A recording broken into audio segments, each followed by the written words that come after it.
2016年，一部仅30分钟的纪录片让千万网友集体破防。18岁意气风发的年纪，有人坐在教室追逐梦想，而有的人却因各种原因奔赴东莞电子厂流水线。流水车间的环境第一次真实曝光，满屏都是溢出来的绝望和压抑。见过大风大浪的导演跟拍3年，最后直接泪洒当场。大家好，好，从前面再报一下数：1、2、3、4、5、6。95年出生的杨鹏来自四川南充，小时候地震跟随家长到广东，因为父母离异失去经济来源的他，初中读完后便来到东莞打工。刚到的时候，老员工欺负他年龄小，将又危险又费神的活都给他。第一天下班回宿舍，手抖的碗都拿不稳。即使后面成为技艺精湛的老师傅，受伤也还是家常便饭。当处理零件时，划出一道长口子，为了省事省钱，便用消毒水冲洗，撒上药粉，贴上创可贴。简单处理后，立马回去继续工作。杨鹏曾经有个女朋友，上门提亲时，女方父母了解到情况，以太原为借口婉拒了。自知条件不好的杨鹏只能无奈选择分手。不过电子厂永远不缺年轻的女孩，没多久他就和新来的小梦在一起，打算先交往半年，攒够钱再去见家长。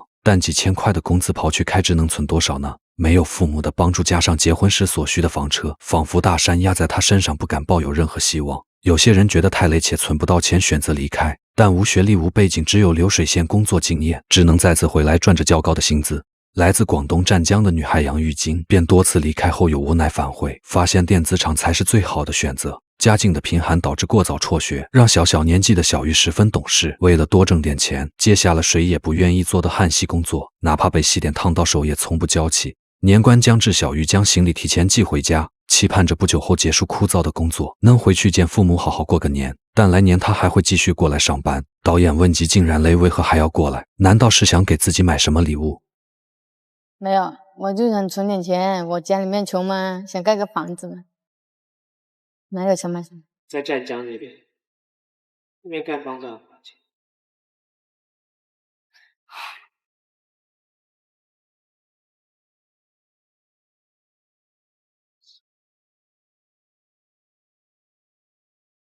也许他已经明白自己那微薄的工资和盖房子需要的钱比起来根本不值得一提，可这个因为家境贫穷早早懂事的女孩，心疼父母年迈，一心想着帮衬家里，将自己的青春挥洒在看不到头的流水线。今天晚上全体加班4个小时哈，别迟到，好吧？就是年关了哈。说到我们人身安全这一块，走路不允许玩手机，记住这一点啊。这个安全，自己的人身安全最重要啊。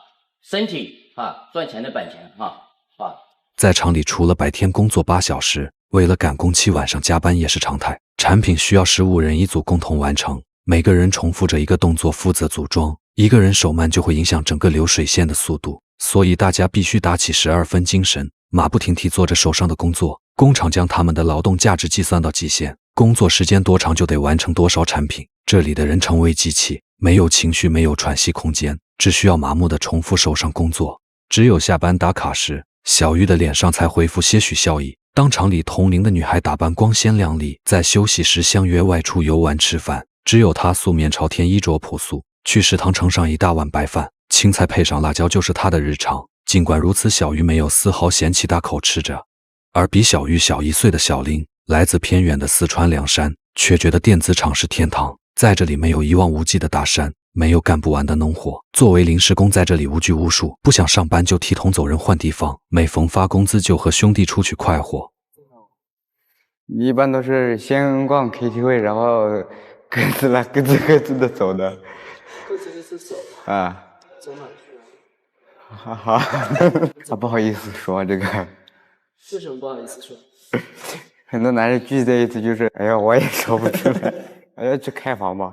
逛完 KTV 之后，就看自己的，看你拉不拉得走，拉得动就走，拉不动就不走了。厂里还有很多和小林一样的小伙，沉迷在花钱所带来的快乐中，奉行着有钱先玩的理念。年纪轻轻不识愁滋味，但也有人不喜欢这种游戏人间的生活。来自云南文山的身材精就很老实，刚刚出来打工的他，为了多挣钱曾去过工地，但由于太累就跑回了家。父母想要他学开挖掘机，就在家附近工作。可年轻气盛的小金总想去外面的世界看看，于是选择来到电子厂上班。性格内向的他，闲暇是唯一的娱乐，便是沉迷在小说完美世界中，内心深处幻想能像主角一样，一路逆袭在残酷的城市大展拳脚，最终活出一番属于自己的天地。可回归现实，他只能在狭窄的房间玩起廉价的小型无人机，期盼能够在外面世界自在飞翔。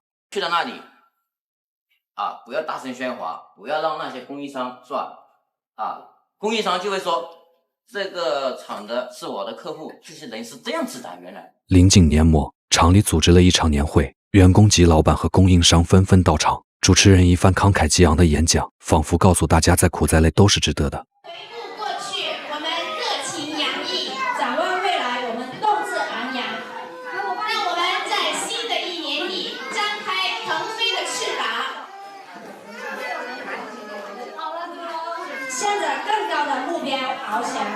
接着，老板上台发表感言，表示这一年同舟共济、同甘共苦，工厂生产量节节攀升，订单蜂拥而来，许诺未来一定不会亏待大家。今天是难得能放松的日子，不仅能吃喝玩乐，且还有工资，大家沉浸在欢乐的氛围里。有些女员工自编舞蹈助乐，虽然动作比较生涩，但台下观众看得津津有味。老板拿着酒挨桌跟大家碰杯，对员工表现得很和蔼可亲，似乎在他心里安排的这场免费活动可以让工人们更有归属感，能抚平这一整年的劳累。吃饱喝足后，厂里还有一轮幸运大抽奖，每个员工都有机会参加，大奖就是他们自己亲自制造的音响。活动快结束时，有些人不肯离去肆意玩闹，他们放声高歌，宣泄着压抑在心中已久的痛苦，或者以酒消愁，一杯接着一杯。老板看在眼里，毫不在意，反正举办年会心意到了，比其他厂的福利多时。有些员工自会感恩，再放假回去好好过个年，来年再继续过来打工吧。走了，来人呐，他们该走了。好，回去睡觉。好。这都信息中的，这90后他妈的脾气很冲。让我道歉，不道歉的话。当时大约1/4的世界制造在中国，1/3的中国制造在珠三角。来自偏远地区的80、90后，因各种原因早早辍学，涌入珠三角地区进厂打工，贡献自己那廉价的劳动力。而如今新的一批00后，甚至是不久后的10后，即将步入社会，在时代发展的浪潮下，个体的挣扎显得那么渺小卑微，像随波逐流的浮萍一样，无奈地被浪花裹挟着，无力挣脱命运的束缚，只能眼睁睁看着自己沉沦。但同样也正是这群人，为国家做出了不可磨灭的贡献。你知道工厂是怎么样的吗？我带大家体验一下进厂的生活。这次视频送给我们努力加油的打工人。过完年了，找工作上班挣钱的也很多，都是来自五湖四海的兄弟姐妹、哥哥姐姐们，带着大包小包的行李来到了厂里。很多都是通过中介公司介绍的，然后随机分配到厂里。这个车是体检的。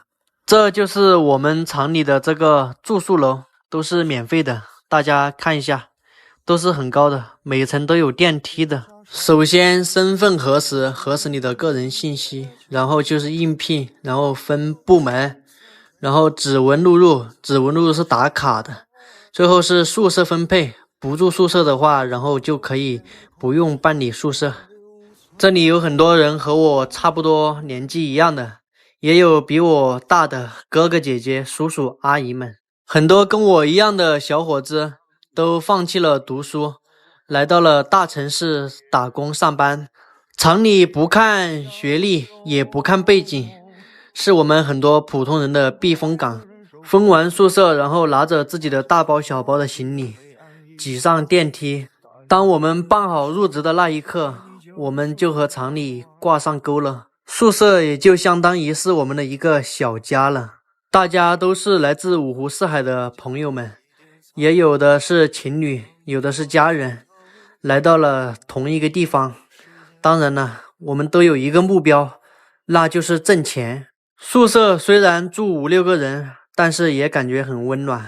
今天来了好多新员工啊，分完宿舍之后，培训之后，然后就会被车间的文员带到你对应的车间，然后对应的岗位。